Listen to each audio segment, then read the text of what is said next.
we're going to talk about taste. Last week we covered sounds. And so we're just moving on to a little bit more variety within the senses. So now the goal is we want to talk about keeping the setting alive with all of the senses. But today we want to talk about how can you make what the character is tasting Better. vivid and alive for the reader. I mean, you can't do it literally, of course, but you can maybe make them think they're really hungry. Sure. So how do we make taste better in our scenes? What's the secret? Yeah. So first, I want to do a little shout out to Sacha Black because I'm going to quote her, and she says, "The taste sense in your prose quite literally means creating descriptions that are rich in flavor. Nice. When you do this, you bring your reader into the story and they experience it with the character." And I love that description. So I just wanted to, give a little shout out there to show what it is from someone else's words. Yeah, it's great. I mean, Sasha's done a great new book, and I think everyone should check it out. She's a very popular editor, and she's also part of the Alliance of Independent Authors. So as we're both in that, it's always good to share the knowledge. So how do we make it better? How do we make it better? So, taste is like all of the other senses. You want to use it in a sense that's related to the plot.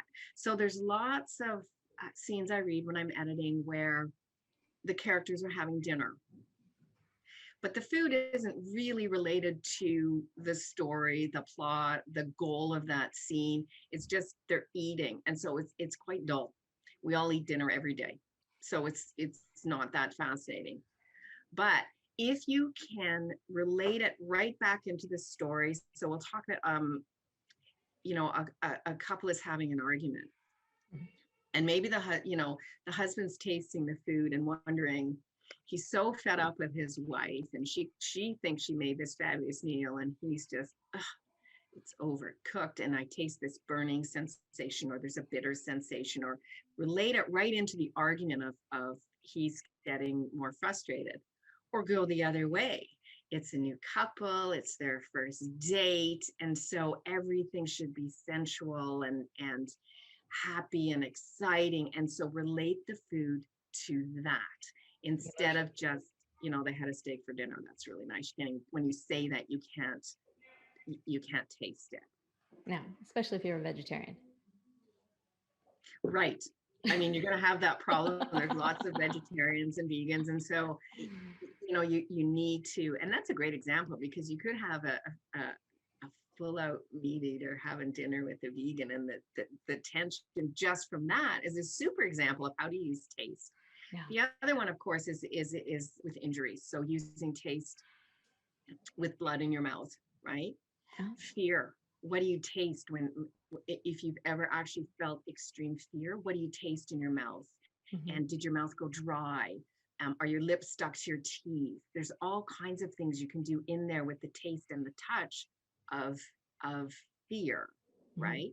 Mm-hmm. Or, something's mouth-watering. Okay, so you're drooling a little bit and you're kind of embarrassed about it because you really want to eat whatever is there. So, taste can be a very joyful thing, or it can be a very fearful thing. And so you want to figure out how to relate it to the plot and use it to bring out emotion in your reader.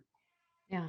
Okay. So that's what we're going to do to make it better. What do we need to make sure we don't do? Because there's always a pitfall. There's always a problem in here. Mm-hmm. What is the dangers of taste? Yeah. So the most common one I see is just saying a person is eating something. Boring. Right. So Susan ate a lemon. Well, that's nice. I don't care. Right. Neither do you. But if she's, first of all, we wonder why she's eating a lemon, but okay, let's just assume there's a reason in the story for her to eat this lemon. Maybe she's at a lemon farm. I don't know what she's doing, but maybe.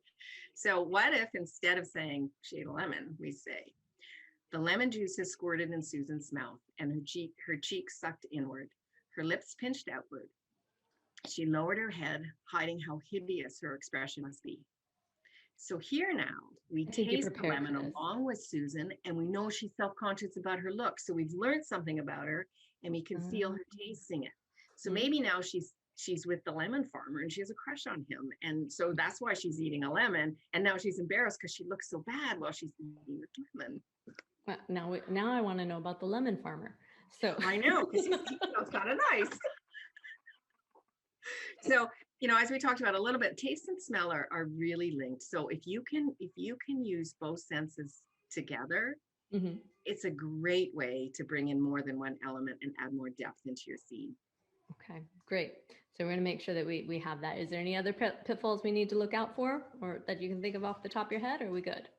No, I think that's pretty good. I mean, you want to use it to show emotion. It can trigger a memory. You can use it with lovers sharing an intimate moment.